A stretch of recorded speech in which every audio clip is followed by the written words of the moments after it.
नमस्कार, मैं वैद्या सो प्रज्ञा युवराज मिश्रा।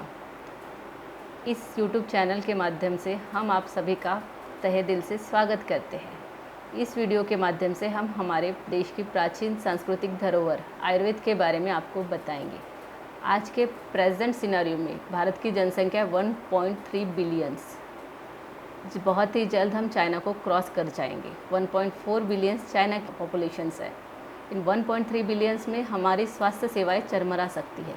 हमें स्वस्थ रहना है ताकि हमारे देश पर जो आर्थिक बोझा है वो कम से कम किया जा सके। और स्वस्थ रहने के लिए सबसे अच्छा और प्राकृतिक इलाज जो है, जो हमारे देश की प्राचीन सांस्कृतिक धरोहर में दिया हुआ है, जिसे हम आयुर्वेद कहते हैं, यह पुरातन शास्त्र ही नहीं है, इसमें जीवन शैली के बारे में सटीक वर्णन किया हुआ है। इसका वैज्ञानिक आधार आज जब इन चीज़ों पर स्टडी हो रही है तब सामने आ रहा है। जब ह्यूमन फिजियोलॉजी पर स्टडी हो रही है तो फिजियोलॉजी बेसिक पर जो आधार बताए जा रहे हैं वो आज के इसमें समझ में आ रहा है कि हमारा विज्ञान कितना सटीक था, शास्त्रीय है।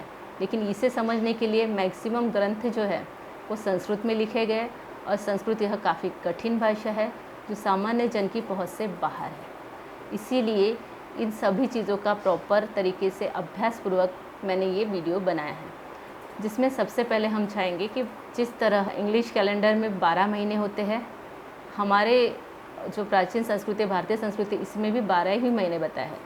उनके नाम इस प्रकार है: चैत्र, वैशाख, ज्येष्ठ, आषाढ़, श्रावण, भाद्रपद, अश्विन, कार्तिक, मार्गशीर्ष, पौष, माघ, फाल्गुन। इन 12 महीनों के नाम भी बहुत ही कम लोगों ने सुने होंगे।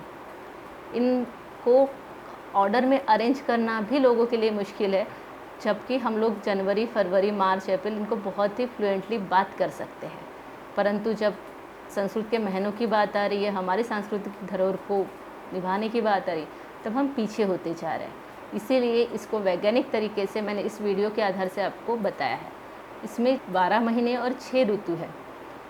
इन ऋतु में आचार्य चरक ने सूत्र स्थान में 6वें अध्याय, जिसमें तस्य शीतीय अध्याय में वर्णित किया है कि हमने क्या खान पान करना चाहिए, किस प्रकार का आहार और विहार हमें स्वस्थ रख पाएगा।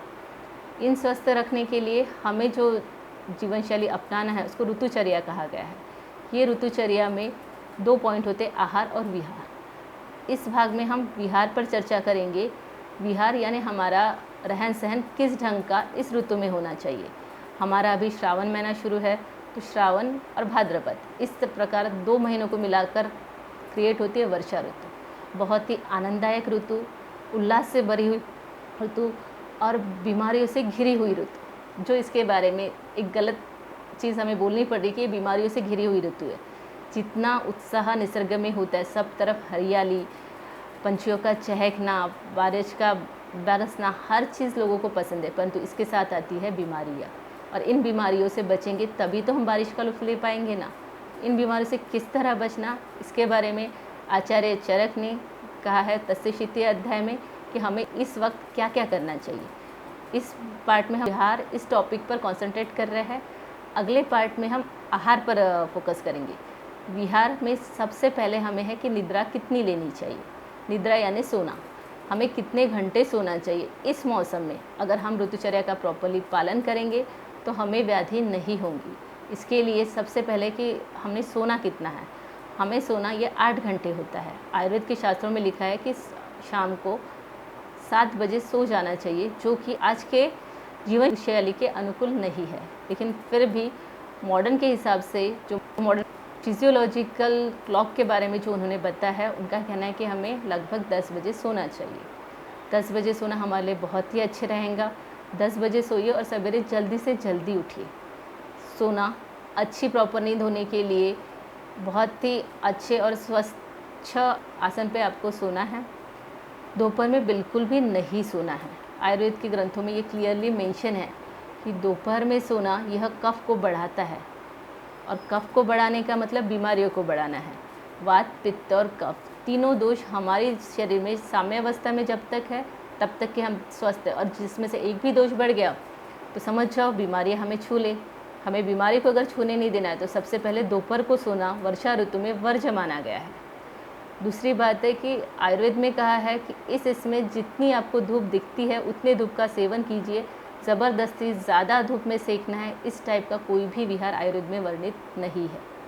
इसमें वर्णित है कि हमें कम से कम व्यायाम करना चाहिए, बहुत ज़्यादा व्यायाम का वर्णित नहीं है। इस विहार में एक है कि आप जो कपड़े पहनते हो वो सूती कपड़े पहनिए, साथ में इन कपड़ों को ऐसे पहनिए कि अगर उसमें थोड़ा भी गिलावा आ रहा है, थोड़ा भी उसमें लग रहा है कि आपको थोड़ा मॉइस्चर है, तो आप उन कपड़ों को प्रेस करके पहनिए। लेकिन गलती से भी गीले कपड़े मत पहनना, स्किन डिजीज़ होने की संभावना बहुत ज़्यादा है। नहाना है आपको रेगुलरली, और रेगुलरली नहाते समय सबसे अच्छी चीज़ होती है नीम के 3-4 पत्ते डालकर या 1 मुट्ठी पत्ते डालकर उसे अच्छी तरह से उबालें और उस पानी से नहाएं। आपको त्वचा रोगों से मुक्ति रहेंगी। अगर इसे भी झंझट वाला काम लगा है तो इसे भी छोड़ दीजिए। आप सिंपल सा एक नींबू निचोड़ दीजिए और उस पानी से नहाइए। ये आपके शरीर को बहुत ही अच्छा और सुगंधित रखेगा। साथ में आप सुगंधित उठनों का उपयोग इस मौसम में सबसे ज़्यादा कर सकते हैं। वो करना भी चाहिए क्योंकि इस मौसम में जो मॉइस्चर होता है वो हमारे त्वचा विकारों को बढ़ावा देता है। आयुर्वेद में ये भी चीज़ वर्णित है कि हमें घूमने जाते वक्त नंगे पैर से नहीं घूमना है, क्योंकि विषैली जंतु, जीव जंतु ये सब ऊपर आते हैं और ये काटने का डर बहुत ज़्यादा होता है। मैक्सिमम हमारी बॉडी ढकी रहे। मच्छरों से भी बहुत ज़्यादा सावधानी रखनी है। बहुत ज़्यादा मच्छर हो रहे हैं। विहार यानी हम लोग क्या क्या एक्टिविटी, फिज़िकल एक्टिविटी क्या क्या करेंगे, इस पर फोकस किया गया है। तो इसमें मच्छरों से तो दूरियां रखना ही है, मच्छर बीमारियों को बढ़ाता है। और सबसे मेन चीज़ होती है कि हमें इसमें उपवास रखने के लिए बोला है। हर धर्म का अगर आप बात करो, भारतीय संस्कृति में एकता, ये हमारी सबसे बड़ी खूबी है। मैं तो कहूँगी इतने सारे कम्युनिटीज़ हमारे साथ रहते हैं लेकिन सबकी एकता है और बहुत ही अच्छी एकता हमारे देश में पाई जाती है। हर संस्कृति में इस महीने में उपवास के लिए बहुत ज़्यादा बताया गया है।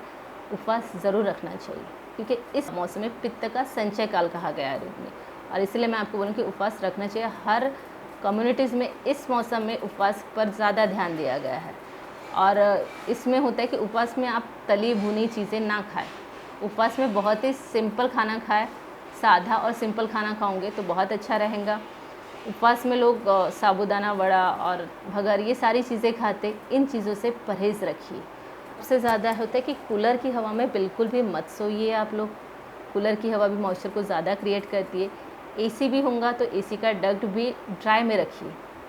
नींद प्रॉपरली लीजिए। इन सभी चीज़ों को प्रॉपर तरीके से करने के बाद ही हम एक अच्छी और हेल्दी लाइफ जी सकेंगे, बीमारियों से दूर रह सकेंगे। जिस प्रकार तलवार और ढाल की हम बात करेंगे, इम्यूनिटी को समझाने के लिए हम तलवार और ढाल की बात करते हैं। जिस प्रकार ढाल होती है, इस ढाल पर तलवार का आक्रमण होता है, तो आप मुझे ये बताइए कि इन दोनों में से मजबूत क्या है, तलवार या ढाल? ऑब्वियसली ढाल।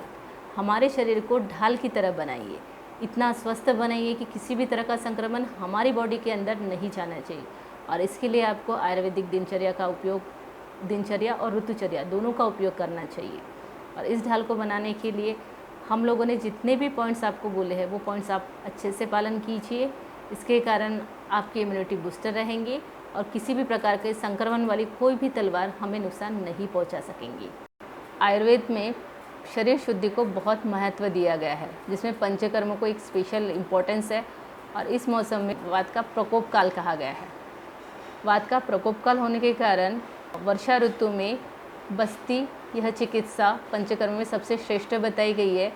बस्ती यह एक ऐसी चिकित्सा है जो आप अपने नज़दीकी पंचकर्म सेंटर में जाकर ले सकते हो। इसमें ऐसा होता है कि गुदद्वार द्वारा दवाइयों को हमारे शरीर में एंटर किया जाता है, जिससे वात का शमन होता है। जिस दोष के प्रकोप हो चुका उसी का अगर शमन करेंगे तो दोष बहुत जल्दी साम्यावस्था में आएंगे। धन्यवाद।